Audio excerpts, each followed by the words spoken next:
Formula 1'de sezonun ilk 6 yarışı geride kaldı ve Avrupa sezonuna başlamak üzereyiz. Takımların Imola'ya büyük güncelleme paketleri getireceğini biliyoruz. Bunların başında Ferrari geliyordu. Sezonun başından beri performansıyla beraber hayal kırıklığı yaratan takımın Imola'ya büyük bir güncelleme paketi getirmesi bekleniyordu. Hatta Fred Vasseur Miami öncesinde yapmış olduğu açıklamada güncelleme paketini Miami'ye değil Imola'ya getireceğiz demişti. Bunun üzerine herkeste büyük bir beklenti oluştu. Ancak bu beklenti sonuca varmayabilir. Çünkü Ferrari'nin SF25'inde aerodinamikten çok mekanik bir sorun olacağı ve takımın da bunun üzerine çalıştığı düşünülüyor. Sezon başında bu sorunun anlaşıldığı ve bütçenin bu tarafa doğru yöneltildiği, aerodinamik güncellemelerin yalnızca bu mekanik güncellemelerin bir temeli olduğu düşünülmeye başlandı. Ben de bu videoda önce çıkan haberleri değerlendireceğim. Ardından Ferrari'nin sorunlarını sizlere onboard görüntüler üzerinden aktarmaya çalışacağım. Daha sonra da Ferrari'nin almış olduğu kararların bu sezonki performansa etkisine hep birlikte bakacağız. Şimdi videoya geçelim. Ferrari 2025 sezonunda girilirken çok önemli bir karar almıştı. O kararda ön süspansiyon geometrisini değiştirerek pushrod'dan pullrod ön süspansiyona geçmekti.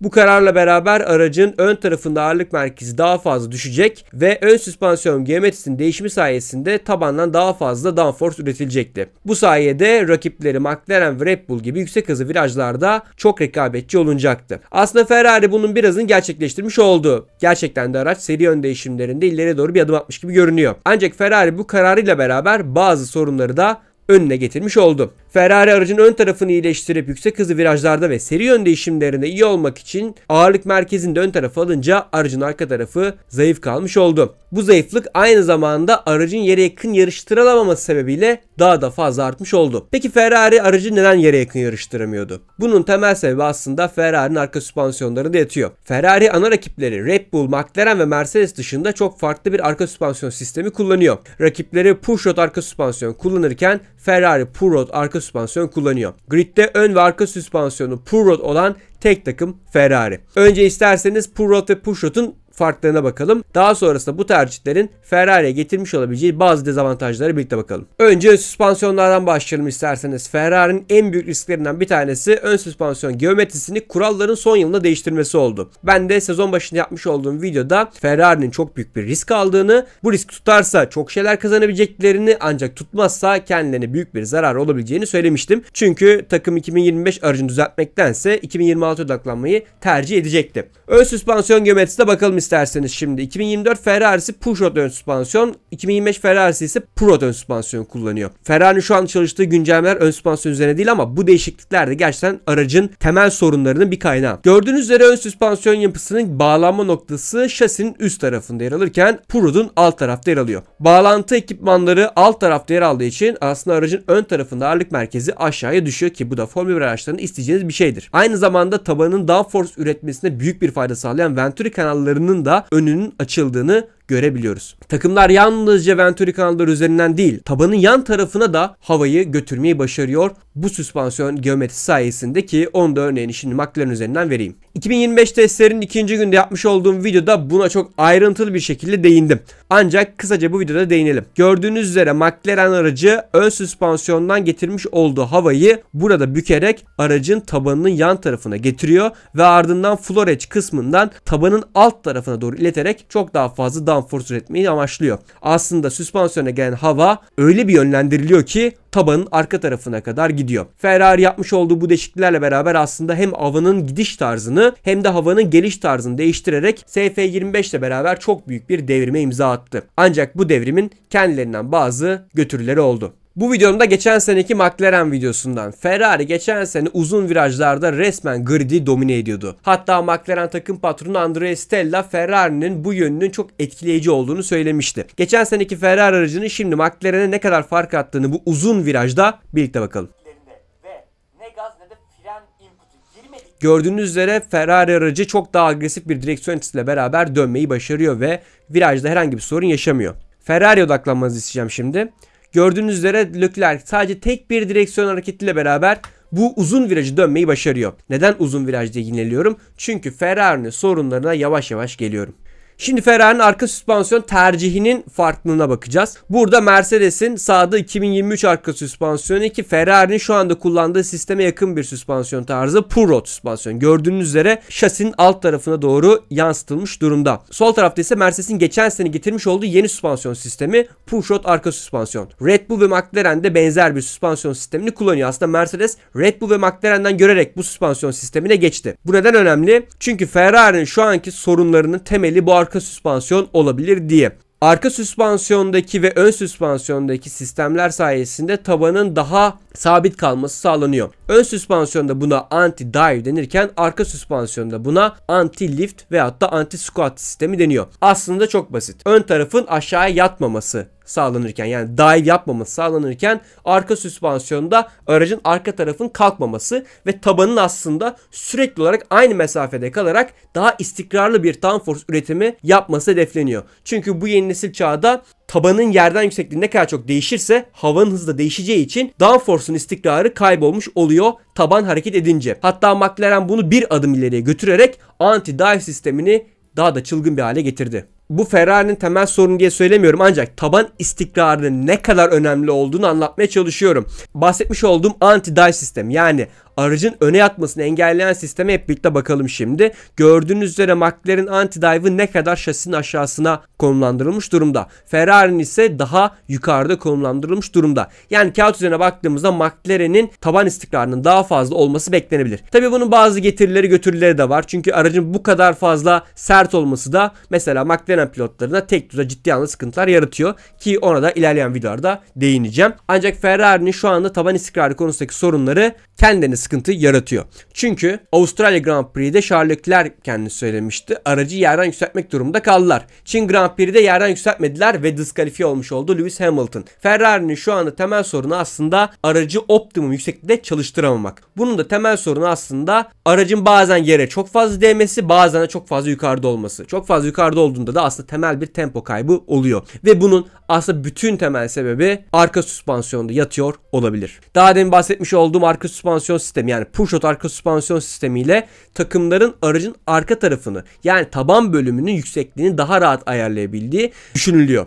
Bu sistem sayesinde taban istikrarı korunuyor ve taban istikrarıyla beraber downforce üretimi daha istikrarlı bir hale geliyor. Şu anda düşünülen Ferrari'nin geri kalan, rakiplerinden geride kalmış olan sahada görülen pull rod süspansiyonu kullanması sebebiyle tabanı optimum şekilde çalıştıramaması. Şimdi haberimize geliyoruz günün sonunda. Bütün sorunu hallettikten sonra Ferrari'nin getirmiş olduğu güncellemelerin aslında geçici çözümler olduğu, aracı asıl downforce'u kazandıracak şeyin tabanın optimum çalışmasıyla olabileceğini sanırım anlamış durumdayız. Çünkü Ferrari çok iyi gözüktü. Cuma antrenmanlarından sonra Avustralya'da aracı yükseltmek zorunda kalmış ve gerilemişti. Çin Grand Prix'de ise aracı yükseltmeyerek taban aşınması sebebiyle diskalifiye edilmişti. Yani Ferrari'nin sorunu aslında taban istikrarı olduğu, optimum yükseklik sorunu olduğunu söyleyebiliriz. Ferrari'nin bu sorunu erken bir şekilde fark ettiği ve Serra'nın da yeni bir arka süspansiyon üzerine çalıştığı haberi gelmiş oldu. Tabi Ferrari bu süspansiyon sistemini tıpkı rakipleri gibi pull rod'dan push rod'a değiştiremez sezon ortasında. Çünkü bu çok zor bir şey.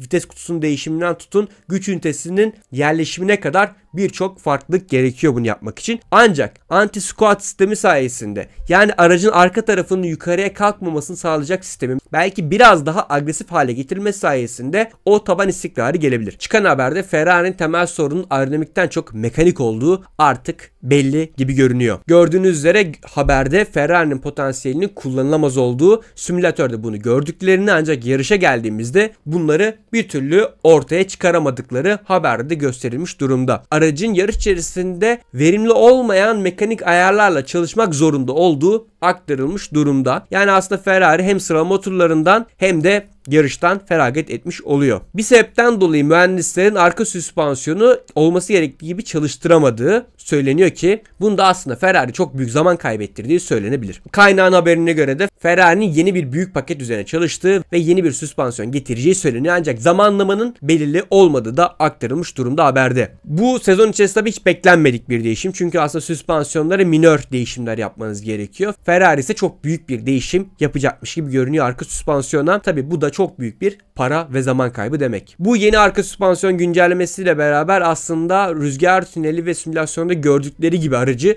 çalıştırmaları ve Fred Vasseur'ün de benim de çok bahsetmiş olduğum Ferrari'nin potansiyelinin açığa çıkması bekleniyor. Loic Serra'nın da bu proje üzerine çalıştığı ve Miami'ye bu nedenle gelmediği de aktarılmış durumda haberde. Tabii ki bahsetmiş olduğum bu risklerin de bazı sorgulamalar içerisinde yer aldığı düşünülüyor. Acaba SF24'ten devam etseydik de aracı değiştirmese miydik deniliyor İtalyan kaynaklarında. Ama bunu her zaman söyledim ben. Bence bu değişiklikler gerekiyordu ama zamanlaması yanlıştı. Bence 2024 sezonunda bu değişiklikleri yapıp 2025'te tıpkı Mercedes gibi hazır hale gelmesi gerekiyordu Ferrari'nin. Ferrari'nin sorunlarından kağıt üzerinde bahsetmiş olduğum yapılan değişikliklerden, yapılmayan değişikliklerden bahsettim. Aracın arka tarafının zayıf kalıyor olmasından bahsettim. Peki bunlar pilotlara ne tür zorluklar yaratıyor? Gelin bunları da onboard görüntüler üzerinden bakalım şimdi. Daha deminki videoda bahsettiğim üzere Ferrari geçen sene uzun süren virajlarda gridin en iyisiydi. Hatta ana rakiplerinin takım patronu dahi bunu açıklamıştı. Bu seneki aracın durumuna baktığımızda ise bunun tam tersi bir durum var. Şimdi takvimdeki muhtemelen en uzun viraj, yani Ferrari'nin hızlı olması gereken, iyi olması gereken viraja, Çin'in ilk virajına bakıyoruz. Evet, geçen sene Ferrari burada iyi değildi ama şunu unutmayalım. Geçen seneki asfalt boyanmıştı ve yol tutuşu çok düşüktü. Bu sene ise yeni asfalt sayesinde yol tutuşu çok yüksekti. Yani Ferrari'nin burada sorun yaşamaması gerekiyordu. Bu görüntüler ise Charles Leclerc'in Q3'teki turundan.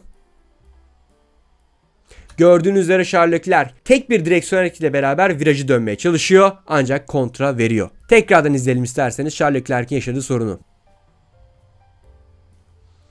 Gördüğünüz üzere Charles Leclerc virajın ortasında aracın arka tarafını kaybediyor. Aracın arka tarafı ön tarafa gelmek istiyor ve Charles Leclerc hemen aracı kontrol ile beraber toparlıyor. Bu Charles Leclerc'in hatası, belki de çok fazla hız taşıdı diyebilirsiniz. Ama bu kontra neredeyse her yarışta Ferrari pilotlarının başına geldi. Şimdi onlara da bakalım. Bu ise Charles Leclerc'in Avustralya Q3'teki turundan. Burada da yine benzer bir şekilde virajın ortasında aracın arka tarafı kendisini kaybedecek.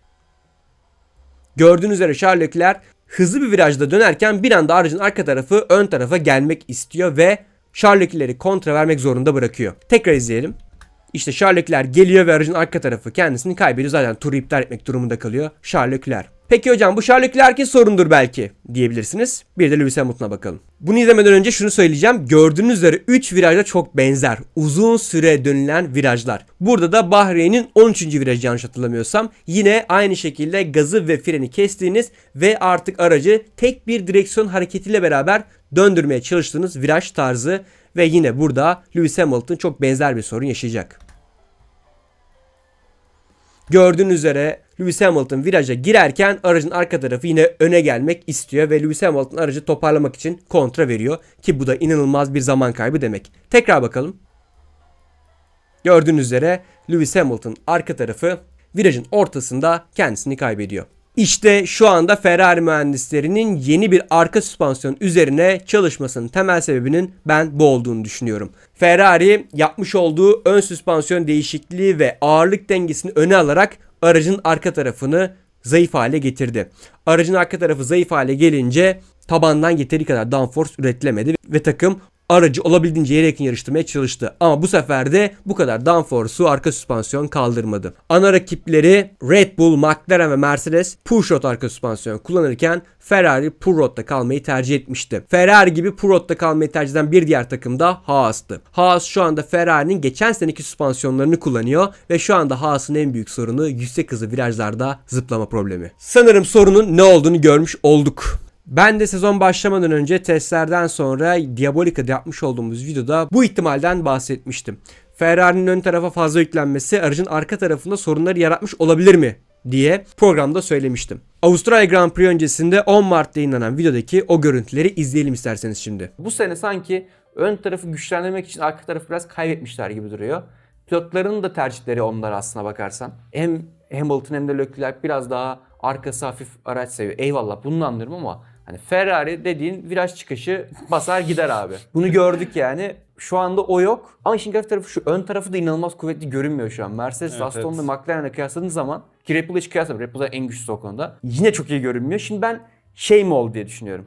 Bir tez atıyorum ortaya. Sen katılırsın katılmazsın. Hani 2022 aracı. Virajlar çok iyiydi ama düzlük performans sıkıntıydı ya. Imola Grand Prix'sini hatırla mesela. Verstappen gelip geçmişti. ve Ferrari 2023'te düzlük hızını arttırmak için aracın bütün özelliklerini ortaya atmıştı ya.